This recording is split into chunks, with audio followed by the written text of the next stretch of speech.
12 class 6 history नए साम्राज्य एवं राज्य बिहार दर्शन कार्यक्रम अंतर्गत छात्रों एवं शिक्षकों का एक समूह भ्रमण करते हुए नालंदा महाविहार पहुंचा।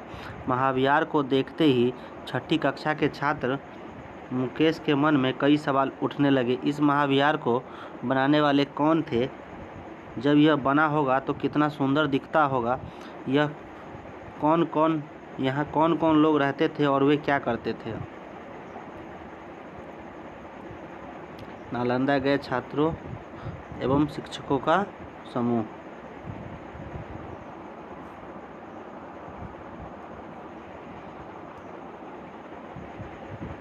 आप पढ़ चुके हैं कि 4वीं शताब्दी ईसा पूर्व में मौर्य ने सबसे पहले पूरे भारत में एक बड़े साम्राज्य की स्थापना की। इस तरह गुप्त शासकों ने 3वीं शताब्दी में उत्तरी भारत में एक नए राज्य की नींव डाली, जो आगे चलकर एक बड़े साम्राज्य में परिवर्तित हो गया। इस साम्राज्य का भारत के राजनीतिक एवं सांस्कृतिक इतिहास में महत्वपूर्ण स्थान है। इसकी स्थापना का श्रेय चंद्रगुप्त प्रथम को जाता है। इसके पूर्व श्रीगुप्त और घटोत्कच संभवतः सामंत अधीनस्थ शासक ही थे। चंद्रगुप्त ने लिच्छवी राजकुमारी से विवाह करके अपने को सामाजिक एवं राजनीतिक रूप से भी प्रभावशाली बनाया। समुद्रगुप्त 335 से 375 ईस्वी। समुद्रगुप्त गुप्त वंश का सबसे प्रभावशाली शासक था। इसके बारे में राजकवि हरिसेन द्वारा लिखित एक प्रशस्ति से जानकारी मिलती है। इसे प्रयाग प्रशस्ति भी कहते हैं। इसके अतिरिक्त समुद्रगुप्त के बारे में एरन अभिलेख, मध्य प्रदेश और विभिन्न प्रकार के सिक्कों आदि से भी जानकारी मिलती है। समुद्रगुप्त बिना बजाते हुए समुद्रगुप्त के सिक्के के चित्र। गुप्त वंशावली। श्रीगुप्त 240 से 280 ईस्वी तक, घटोत्कच 280 से 319 ईस्वी तक, चंद्रगुप्त प्रथम 319 से 335 ईस्वी तक, समुद्रगुप्त 335 से 375 ईस्वी तक, रामगुप्त 375 से 375 ईस्वी तक, चंद्रगुप्त 375 से 415 ईस्वी तक, कुमारगुप्त 415 से 455 ईस्वी, स्कंदगुप्त 455 से 467 ईस्वी तक। प्रयाग प्रशस्ति के अनुसार समुद्रगुप्त ने आर्यवर्त के शासकों को पराजित कर सीधा अपने नियंत्रण में ले लिया। इस क्षेत्र के 9 शासकों को इसने पराजित किया। दक्षिण के 12 शासकों को समुद्रगुप्त ने पराजित कर समर्पण के लिए मजबूर किया। हालांकि इन राज्यों को पुनः स्वतंत्र कर दिया। ये समुद्रगुप्त के करदत्त राज्य थे। इनके द्वारा कर के रूप में निश्चित उपहार प्रदान किया जाता था। वन क्षेत्र के राजा को आटविक प्रदेश के राजा के रूप में जाना जाता था। इनके क्षेत्र का विस्तार उत्तर प्रदेश के गाजीपुर से लेकर मध्य प्रदेश के जबलपुर तक था। इन राजाओं, जो संभवतः अपने कबीले के सरदार थे, को भी समुद्रगुप्त ने अधीनता स्वीकार करने के लिए बाध्य किया। इनके सेवक या परिचारक का दर्जा प्रदान किया गया। इनके साथ समुद्रगुप्त ने अपेक्षाकृत नरम व्यवहार किया। भारत के सीमावर्ती राज्यों में भी उपहार एवं राजनिष्ठा का प्रमाण देकर समुद्रगुप्त के सामने आत्मसमर्पण किया। इन राज्यों के पूर्व की ओर कामरूप, जो कि असम है, बंगाल का कुछ भाग और नेपाल, उत्तर पश्चिम की ओर मालवा, अर्जुनायन, योधे, आम्भीर आदि कई गणसंघ शामिल थे। ये शासक उपहार प्रदान करते थे, राजा की आज्ञाओं का पालन करते थे एवं दरबार में भी उपस्थित रहते थे। बाहरी क्षेत्रों के शासक, जो शायद शकों एवं कुषाणों के वंशज एवं सिंहल प्रदेश के शासक थे, इन सबों ने समुद्रगुप्त की अधीनता स्वीकार की तथा वैवाहिक संबंध भी स्थापित किए। इनकी विदेश नीति पर समुद्रगुप्त का प्रभाव था। इस तरह आप देखते हैं कि समुद्रगुप्त ने उपरोक्त विजित प्रदेशों के लिए अलग अलग नीतियाँ अपनाई। जहां इसने आर्यवर्त उत्तर भारत के राज्यों को सीधा अपने नियंत्रण में ले लिया, वहीं दूर के राज्यों एवं आटविक प्रदेश के साथ नरम व्यवहार किया, जो उसकी बुद्धिमत्ता का सूचक है, क्योंकि उस संयम संपूर्ण भारत का सीधा नियंत्रण स्थापित करना आसान नहीं था। आप सोचिए, संपूर्ण भारत पर सीधा नियंत्रण स्थापित करने का समुद्रगुप्त के लिए आसान क्यों नहीं था। चंद्रगुप्त द्वितीय 375 से 415 ईस्वी तक। समुद्रगुप्त के बाद रामगुप्त को हटाकर इसका योग्य पुत्र चंद्रगुप्त द्वितीय शासक बना। इसने शक आक्रमणकारियों से साम्राज्य की रक्षा की। चंद्रगुप्त द्वितीय द्वारा गद्दी पर इस तरह अधिकार जमाया गया। शकों के द्वारा जब साम्राज्य के लिए संकट उत्पन्न किया गया तो रामगुप्त ने अपनी पत्नी ध्रुव देवी को सौंपने का निश्चय किया, क्योंकि शकाधिपति ध्रुव देवी की सुंदरता पर आसक्त थे। चंद्रगुप्त द्वितीय रामगुप्त की कायरता पर काफ़ी क्षुब्ध हुए। इसने ध्रुव देवी का वेश धारण कर शक शिविर में गया और शकाधिपति की हत्या कर दी। इसके बाद चंद्रगुप्त द्वितीय ने रामगुप्त की भी हत्या कर दी और गद्दी पर कब्जा करके ध्रुव देवी से विवाह कर लिया। दिल्ली के महरौली स्थित लौह स्तंभ में चंद्र नामक जिस शासक का उल्लेख मिलता है, चंद्रगुप्त द्वितीय ही समझा जाता है। इस लेख में चंद्रगुप्त द्वितीय को एक वीर राजा के रूप में याद किया गया है, जिसने पूर्व में बंगाल एवं पश्चिम में बलूचिस्तान तक अपने साम्राज्य का विस्तार किया। इसने पश्चिमी भारत में समुद्रगुप्त के बाद पुनः अभियान चलाकर गणराज्यों के अस्तित्व को समाप्त कर डाला। चंद्रगुप्त द्वितीय का समय शक्ति और समृद्धि का सूचक था। इसने पहले अभियान में पश्चिमी भारत, मालवा, गुजरात एवं सौराष्ट्र पर विजय प्राप्त की। इस विजय के फलस्वरूप खंभात एवं सोपारा के बंदरगाह गुप्तों के नियंत्रण में आ गए। महरौली का लौह स्तंभ।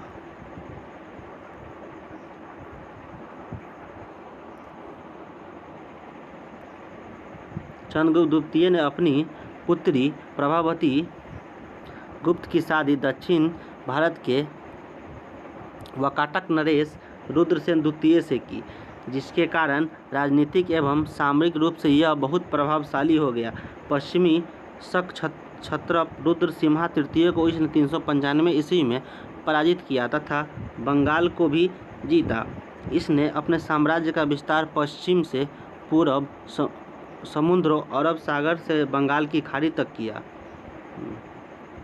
इसकी एक महत्वपूर्ण उपलब्धि राजधानी को पाटलिपुत्र के अतिरिक्त उज्जैन को दूसरी राजधानी के रूप में स्थापित करनी थी।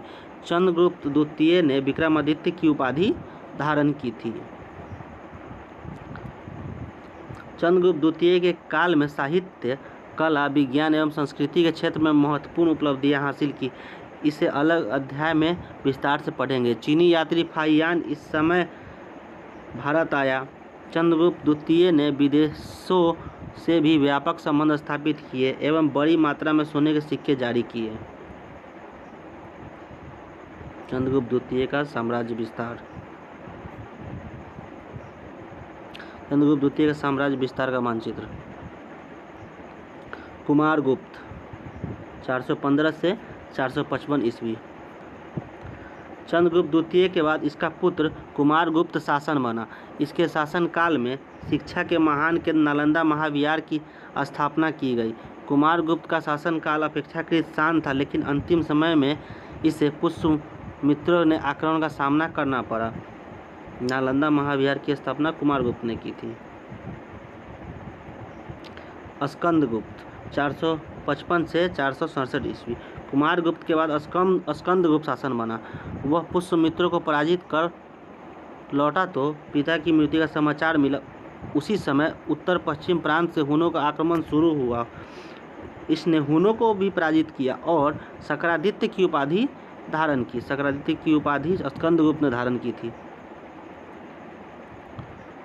स्कंदगुप्त के बाद गुप्त शासक हुनों के आक्रमण का सफलतापूर्वक सामना नहीं कर सके। साम्राज्य धीरे धीरे कमजोर होने लगा। हुनों के लगातार आक्रमण के कारण गुप्त साम्राज्य अपने विस्तार साम्राज्य को संगठित नहीं रख सका और अंत में इसका पतन हो गया। पुष्यमित्र कौन थे, कहाँ के थे, इस संबंध में स्पष्ट जानकारी का अभाव है। शायद यह नर्मदा नदी के किनारे बसा हुआ एक समुदाय था। हून का साम्राज्य पर्सिया से खोतान तक फैला हुआ था। इसकी राजधानी अफगानिस्तान में वामियान थी। प्रथम हून शासक जिसने भारत की ओर रुख किया वह तोरमान था। चीनी यात्री कहते हैं कि इसका पुत्र मिहिर कुल बौद्ध धर्म के प्रति घृणा का भाव रखता था। इसने कई बौद्ध भिक्षुओं की हत्या कर दी और अनेक बौद्ध विहार नष्ट कर दिए। यह संभवतः शैव धर्म का अनुयायी था। गुप्तों का प्रशासन कैसा था? गुप्तों ने एक प्रभावशाली शासन तंत्र की स्थापना की। इन्होंने आर्थिक संपन्नता एवं सैनिक ताकत के बल पर समूचे उत्तर भारत पर राजनीतिक नियंत्रण स्थापित किया। शासन का प्रधान राजा जो प्रजा को सुरक्षित न्याय प्रदान करने के साथ साथ धर्म को भी संरक्षण देता था। उसकी सहायता के लिए मंत्री और अमात्य अधिकारी होते थे। राज्य की आमदनी का मुख्य स्रोत लगान था।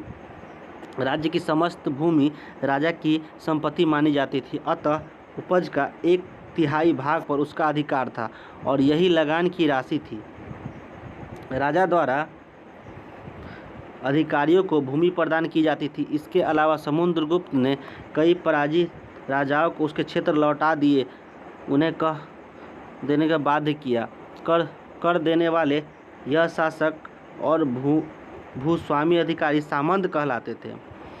मौर्य शासकों के केंद्रीयकृत प्रशासन के विपरीत गुप्तों का शासन सामंती और विकेंद्रीकृत स्वरूप रखता था। आगे चलकर यह साम्राज्य के पतन का कारण भी बना।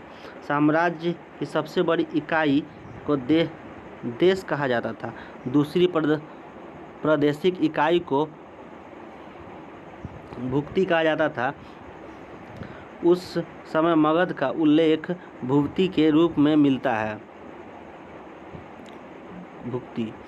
भुक्ति के पदाधिकारी उपरिक कहलाते थे।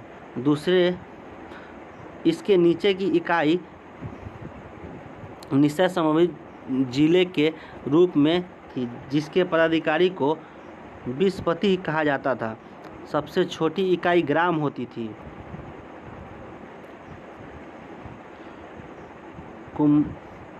कुमारामात्य प्रदेश का गवर्नर, महासमधिविंग युद्ध एवं शांति का मंत्री, महादंडनायक, मुख्य न्यायाधीश।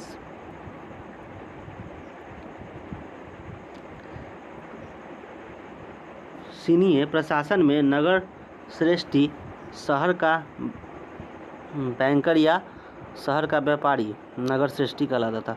सार्थवाह यानी व्यापारियों के काफिले का नेता, प्रथम कुलिक अर्थात मुख्य शिल्पकार, प्रथम कायस्थ यानी लिपिकों के प्रधान जैसे लोग महत्वपूर्ण भूमिका में थे।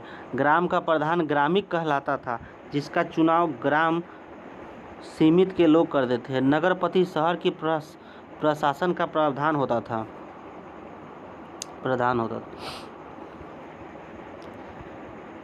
इसे भी जाने। गुप्त साम्राज्य के पतन से हर्ष के उत्थान तक उत्तर भारत में 4 राज्य काफ़ी शक्तिशाली स्थिति में थे। मगध के गुप्त, इनका गुप्त वंश से कोई संबंध नहीं था। कन्नौज के मखोरी, थानेश्वर के पुष्यभूति, पूर्व में उल्लिखित पुष्यभूति से इनका कोई संबंध नहीं था। वल्लभी के मैत्रक, हर्षवर्धन। गुप्त साम्राज्य के पतन के बाद पुष्यभूति वंश सबसे शक्तिशाली अवस्था में रहा। इनकी राजधानी थानेश्वर में थी और इनका पहला महत्वपूर्ण शासक प्रभाकर वर्धन था। हर्षवर्धन का राज्यारोहण 606 ईस्वी में संकटपूर्ण परिस्थिति में हुआ, जब बंगाल के शासक शशांक ने पुष्यभूति वंश को कमजोर कर दिया था, परंतु हर्ष ने अपनी प्रतिभा से इस वंश को मजबूत और स्थिर बनाया। इसने सफल सैनिक अभियानों द्वारा पंजाब से बंगाल तक साम्राज्य विस्तार किया। कुछ इतिहासकारों के अनुसार कामरूप, असम और कश्मीर के शासक भी उसकी अधीनता स्वीकार करते थे। हर्ष ने नर्मदा के दक्षिण में भी साम्राज्य विस्तार करना चाहा, लेकिन चालुक्य वंश के शासक पुलकेशन द्वितीय ने उसे पराजित किया। इसे भी जाने। हर्ष के संदर्भ में हमें उसके राजकवि वानभट्ट की कीर्ति, हर्षचरित्र, मधुवन वांसखेड़ा और संजान ताम्रपत्र लेख एवं वेनसांग के यात्रा वृत्तांत आदि से जानकारी मिलती है। हर्ष का झुकाव बौद्ध धर्म की ओर था, लेकिन वह अन्य धर्मावलंबियों के साथ भी अच्छा व्यवहार करता था। इसने कई स्तूप, बौद्ध विहार और कुछ अस्पतालों का निर्माण भी करवाया।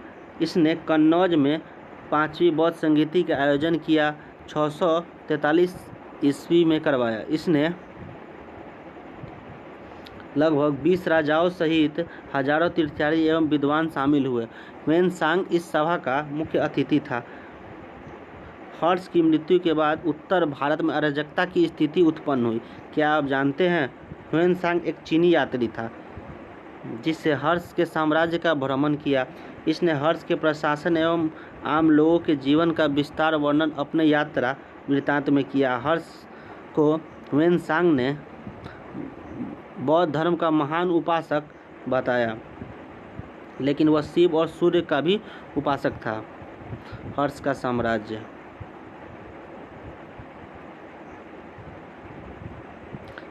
हर्ष के साम्राज्य का मानचित्र।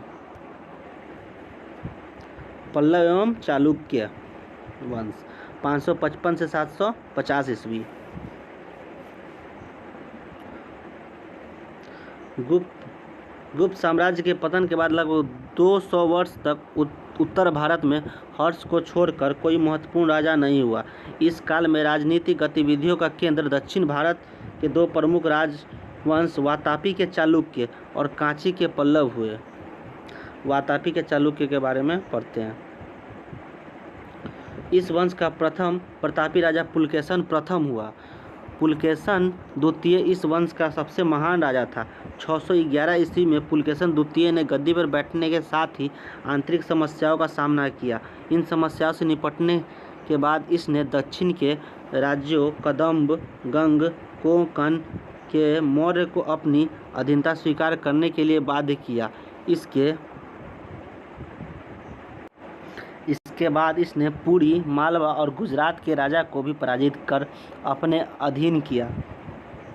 पुलकेशन की सबसे बड़ी विजय हर्ष के विरुद्ध थी, जो दक्षिण की ओर अपने साम्राज्य को बढ़ाना चाहता था। इसकी चर्चा पहले भी की गई है। हर्ष पर विजय के बाद उत्तरापथ स्वामी की उपाधि धारण की। पुलकेशन द्वितीय अब कांचीपुरम यानी कांची के पल्लवों को भी जीतना चाहता था। इस समय पल्लव शासक नरसिंह वर्मन था, जिसने पुलकेशन द्वितीय को पराजित किया। नरसिंह वर्मन ने वातापी यानी बादामी, जो आंध्र प्रदेश में, को भी जीत लिया। पुलकेशन द्वितीय युद्ध करते हुए मारा गया। इसे भी जाने। परमेश्वर पुलकेशन द्वितीय के बारे में जानकारी हमें अभिलेखों एवं साहित्य स्रोतों से प्राप्त होती है। इसके बाद इसके दरबारी कवि रवि कीर्ति द्वारा रचित ऐहोल अभिलेख से हर्ष पर विजय के संदर्भ में जानकारी मिलती है। रवि कीर्ति पुलकेशन द्वितीय का दरबारी कवि था। पल्लव। दक्षिण भारत के राजनीतिक एवं सांस्कृतिक इतिहास में पल्लवों का विशेष स्थान है। इन्होंने 6ठी सदी में अपनी राजधानी कांचीपुरम में स्थापित की। इनका प्रभुत्व तमिल क्षेत्र के उत्तरी भाग में 9वीं सदी तक कायम रहा। अपने साम्राज्य के उत्तर में अवस्थित चालुक्यों एवं दक्षिण में चोलों एवं पांड्यों के साथ इनका सदैव संघर्ष होता रहा।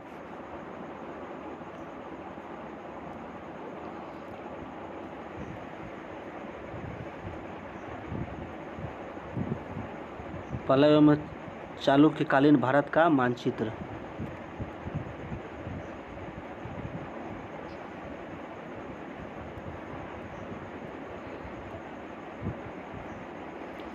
पल्लवों का प्रथम महत्वपूर्ण शासक महेंद्र वर्मन प्रथम 600 से 630 हुआ। चालुक्य शासक पुलकेशन द्वितीय ने इसे पराजित किया। महेंद्र वर्मन का पुत्र नरसिंह वर्मन एक महान योद्धा था। इसने अपने पिता के पराजय का बदला लिया। पुलकेशन द्वितीय को पराजित कर इसने वातापी कोंड की उपाधि धारण की। वातापी कोंड की उपाधि पुलकेशन द्वितीय को हराकर नरसिंह वर्मन ने धारण की।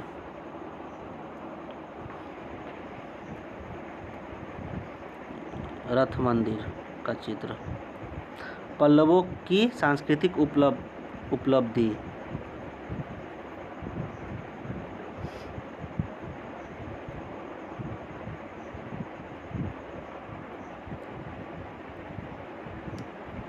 पल्लवों को द्रविड़ शैली के संस्थापक के रूप में जाना जाता है। पल्लवकालीन वास्तुकला के उदाहरण इनकी राजधानी कांचीपुरम एवं महाबलीपुरम में पाए जाते हैं। पल्लवों ने वास्तुकला को काष्ठ और कंदरा कला से मुक्त किया। इनके समय में मंदिर निर्माण की 4 शैलियों का विकास हुआ। इसमें रथ शैली के मंदिर महाबलीपुरम में बने हैं, जो देखने में रथ की तरह लगते हैं। अन्य शैलियों में तटीय मंदिर और कांची के कैलाश मंदिर महत्वपूर्ण है, जो स्थापत्य कला के असाधारण नमूने हैं। कैलाश मंदिर।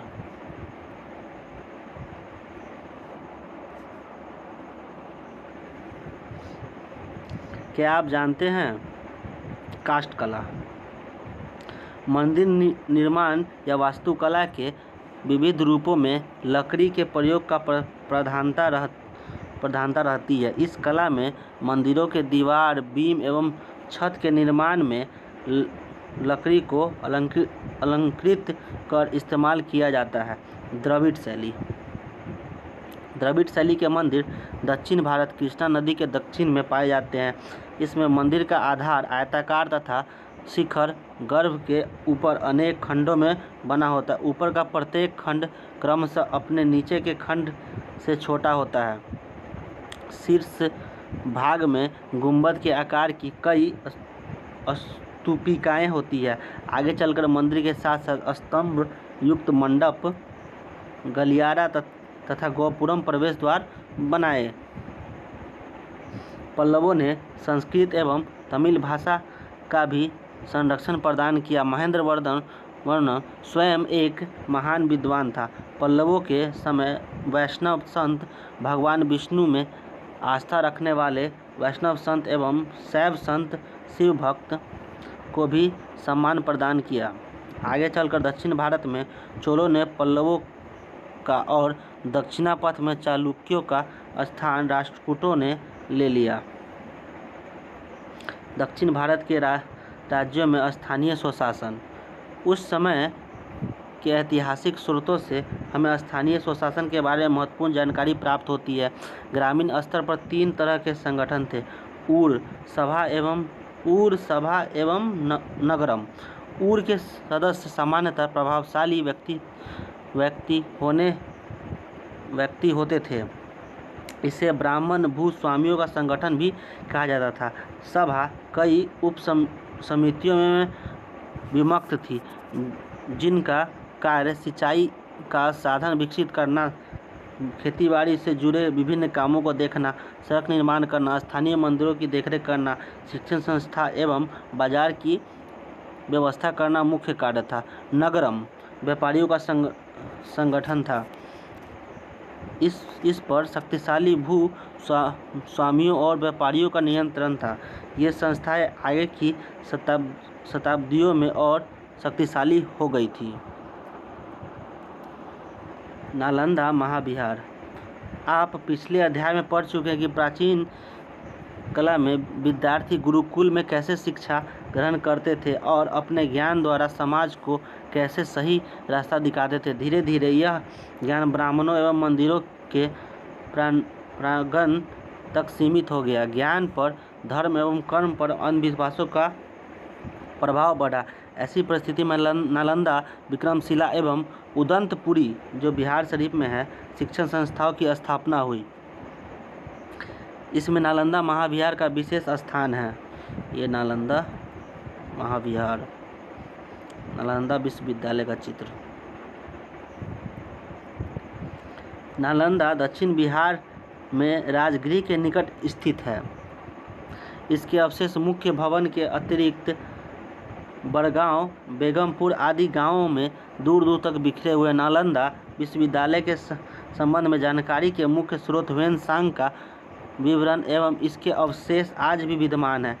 इतिसंग ने भी यहाँ 10 वर्ष बिताए। चीनी यात्रियों के विवरण से पता चलता है कि यहाँ हजारों की संख्या में शिक्षक और छात्र रहते थे। नालंदा विश्वविद्यालय की आय का मुख्य स्रोत अनुदान में मिले लगभग 200 गांव थे।